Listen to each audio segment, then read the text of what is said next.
Magandang araw po. Sana po'y nasa mabuti kayong kalagayan. Ako po ulit si Obet. At ito na po, ang pagpapatuloy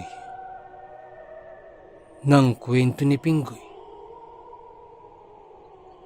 Balat, Kalabaw, 15 tagpo. Pakinggan natin.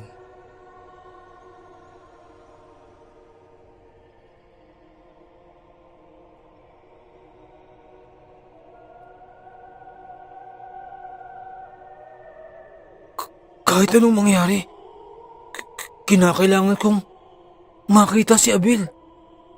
Kinakailangan kong makita si Abel. Kinakailangan kong marinig mismo sa kanyang bibig kung ano ba talaga ang nangyari. Mga bagay na tumatakbo sa isipan ni Pinggoy. Dahil dun, ay mag-isang tinahak ni Pinggoy ang bundok. Ang pakay ni Pinggoy ay marating ang pagitan ng dalawang bundok na minsan ang nasabi sa kanya ni Abel na doon ang daanan patungo sa kanilang kaharian. Hindi na alintanan ni Pinggoy ang kanyang kahihinatnan. Dati pa ay binalaan na si Pinggoy ng kanyang kaibigang si Abel na huwag magtungo doon, lalo pat pasukin ang lagusan sapagkat hindi na siya makababalik pa sa mundo ng mga tao. Subalit, buo na ang isipan ni Pinggoy. Inabot na siya ng takip silim nang maabot niya ang paanan sa pagitan ng bundok na yun. At dahil nagtataglay din ng hindi pangkaraniwang kakayanan si Pinggoy na makakita ng mga hindi pangkaraniwan, ay nakita ni Pinggoy na nagbukas ang isang hindi pangkaraniwang daanan. Tila ito na ang nabanggit ni Abel na lagusan patungo sa kanilang kaharian na matatagpuan sa pagitan ng bundok.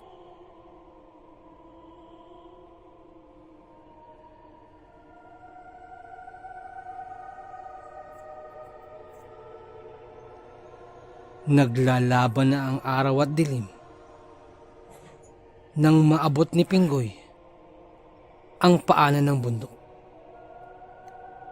Halos lumawit na ang dila ng bata sapagkat tinakbo niya ang malayong lugar na yun upang marating. At hindi sumuko ang bata. Hindi siya nagpatinag. Ganun siya kadesperado na makita ang kaibigan. Paulit-ulit na humahambalang sa kanyang isipan ang mga salitang binitawan ng dalawang matanda. Pero sa loob-loob ni Pinggoy ay hindi siya naniniwala. Hindi siya naniniwala na ganun ang ugali ni Abel. Bagamat sa panlabas na kaanyuan ay totoong kakilakilabot ang itsura ng kaibigan niya.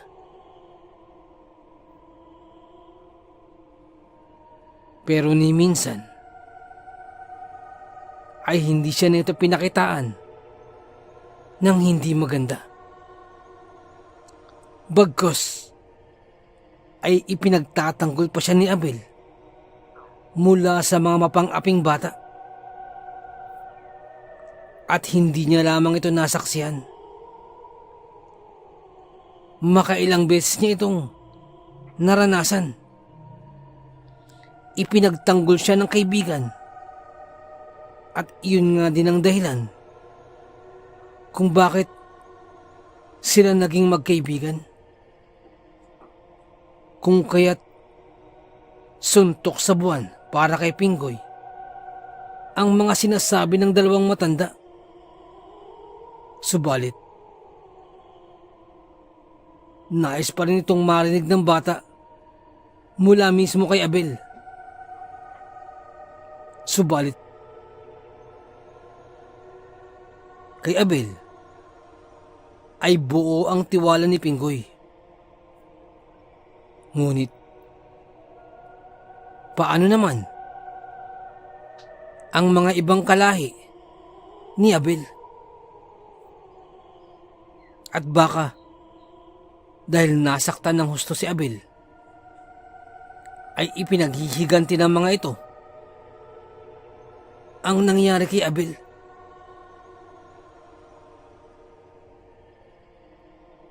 Mga bagay na naglalaro sa isipan ni Pinggoy. Kung kaya't ano't anuman, ay talagang pinilit ni Pinggoy na makausap man lamang ang kanyang kaibigan. Nasa paanan na ng bundok si Pinggoy. At medyo ora na ang lumipas, ay tila wala pa rin siyang nararamdamang presensya mula sa kahit na ano o anumang bagay na magbabadya na nasa paligid si Abel. Subalit nag-antay pa si Pinggoy. Nag-antay pa siya ng lumipas ang sandali.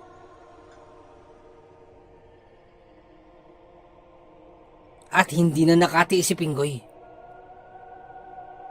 Sumigaw si Pinggoy at isinigaw ang pangalan ni Abel. Hinahanap niya ang kaibigan at hinihiling na magpakita. Subalit, wala pa din. Abel! Nasaan ka, Abel? Tanging mga huni ng kulisap, mga kuliglig, ang mga naririnig ni Pinggoy na sumasagot. Hanggang sa napatingin si Pinggoy sa may pagitan ng dalawang bundok kung saan ay tanging mga naglalakihang bato lamang ang naroroon.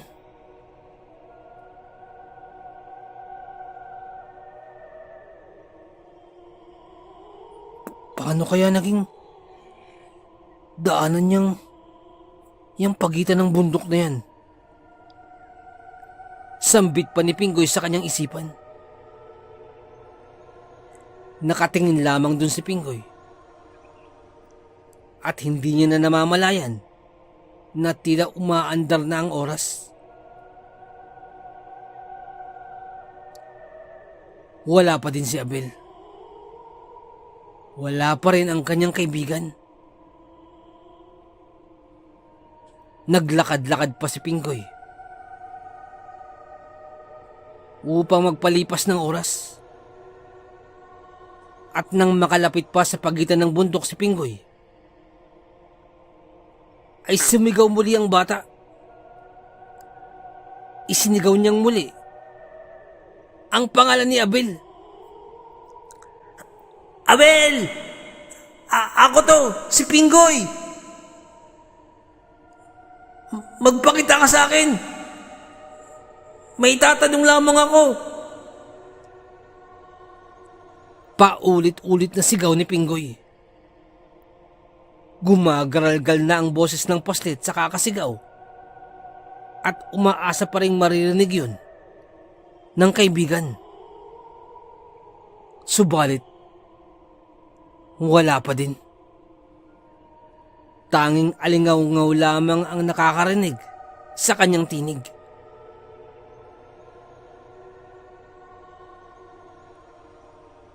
Noong mga sandaling yun, ay biglang nakaramdam ng matinding kalungkutan si Pinggoy. Hindi kaya, wala na si Abel? Hindi kaya, pinaslang na siya ni Kapitan Gismundo?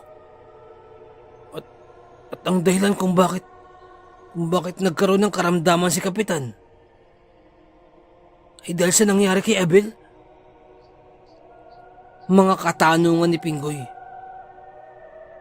Hanggang sa hindi na napigilan ng bata ang pag-agos ng kanyang luha. Dala ng matinding damdamin.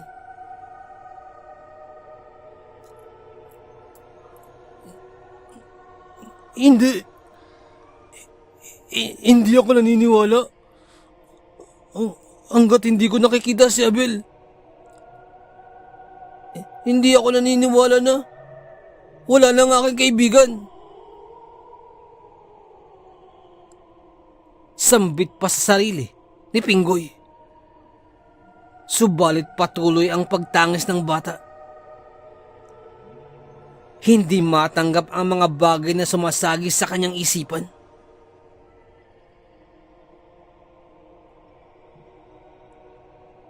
Sa kabila ng paglipas ng mga oras, wala pa din. Kung dati-rati, isang tawag lamang ni Pinggoy sa pangalan ni Abel ay agad na ito magpapakita. Ngunit ngayon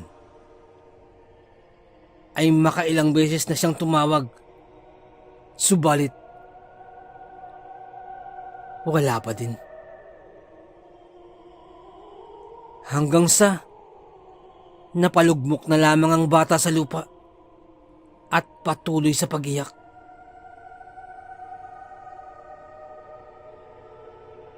Ilang sandali lamang ay parang may humaplos sa uluhan ni Pinggoy at naramdaman iyon ng bata. Subalit, ang haplos na yun ay parang kay tagal nang inaantay ni Pinggoy. Parang haplos na nagmumula sa kanyang lola Barang o sa kanyang lolo Andeng kapag siya ay nalulungkot.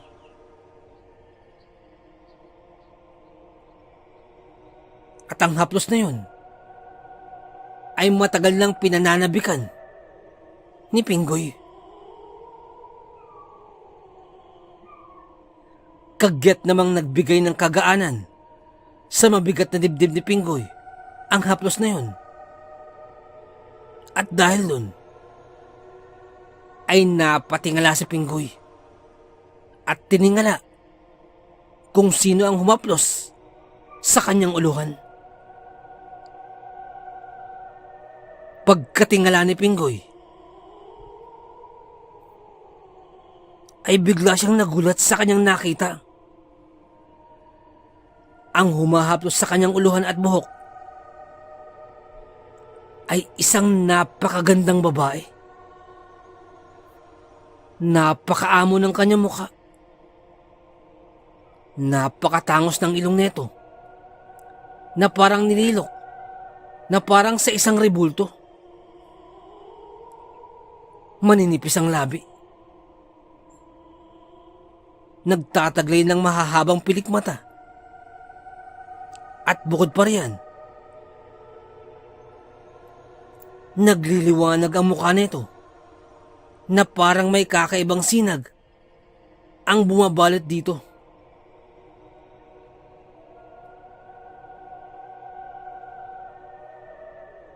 At sa kabila nito, nakatingin lamang ang babae sa kanya na parang awang-awa kay Pinggoy.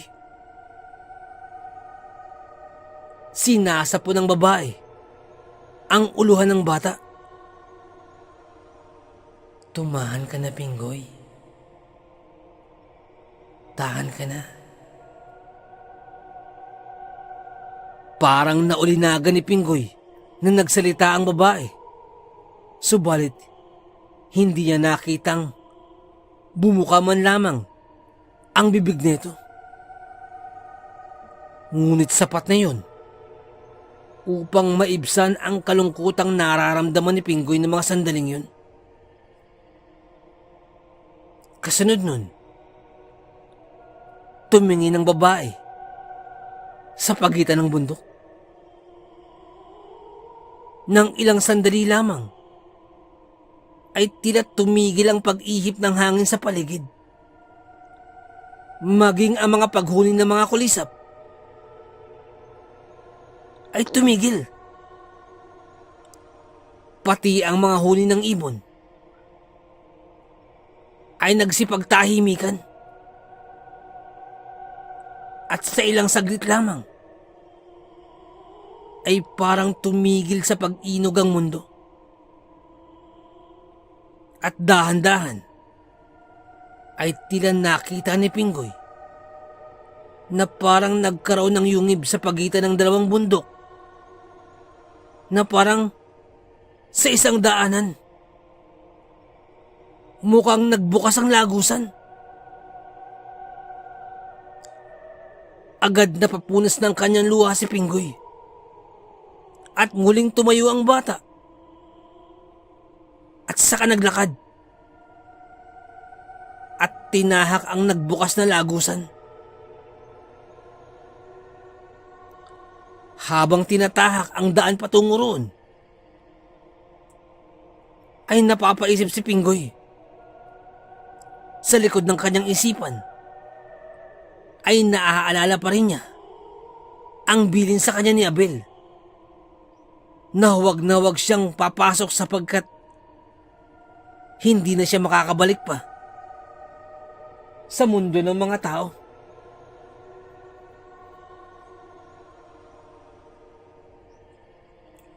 Hindi. Doon lang ako sa tapat ng lagusan. Hindi ako papasok. Pangako ni Pinggoy sa sarili. At nagpatuloy si Pinggoy sa pagtahak patungo sa hindi pangkaraniwang lagusan. Subalit, nang makasilip niya ang lagusan, nakita ni Pinggoy na parang mundo rin ito ng tao. Subalit, mas maganda. May malawak na karagatan. At merong hindi pang karaniwang talon na ubod ng taas. Biglang naglaho ang mga iniisip ni Pinggoy.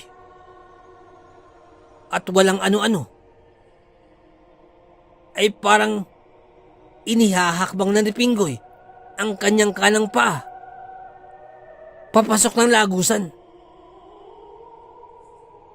At saka pa lamang muli, naalala ni Pinggoy ang bilin sa kanya ni Abel. Nagkaroon ng matinding alinlangan si Pinggoy. Napahinto ang bata at tangkang aatras na. Nang bigla niyang marinig na may tumawag sa kanyang pangalan.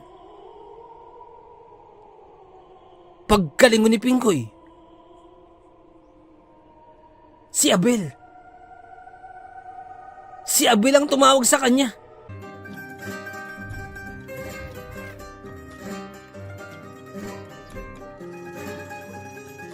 Nais ko lamang pong magpasalamat sa lahat po ng sumusuporta sa ating channel.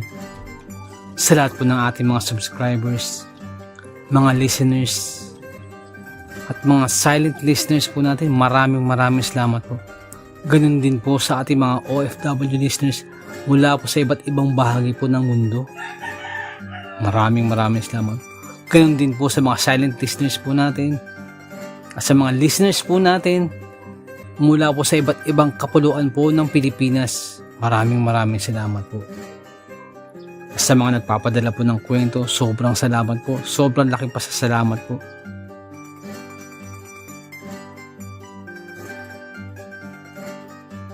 Nais ko lamang pong i-shout out si Ma'am Mary Asilar dyan po sa may UK. Shoutout din po kay Ma'am Annie Apruebo, kay Ma'am Annie Viloria, at kay Boss Baby Langka. Shoutout po, maraming salamat po. Nais ko lamang pong i-shout out si Boss Pinoy Plot Twist Story 2. Shoutout po sa iyo, boss. Maraming salamat po sa inyo. Shoutout din po kay Ma'am Janet Verga dyan po sa may Qatar. Shoutout po. Kay Ma'am Liza Arcega. Shoutout po. Shoutout din po sa Manhattan Hamburger dyan po sa may Bukandala 3, Imus Cavite. Shoutout po sa inyo. Ganun din po kay Boss Fernando Marcos. Shoutout po.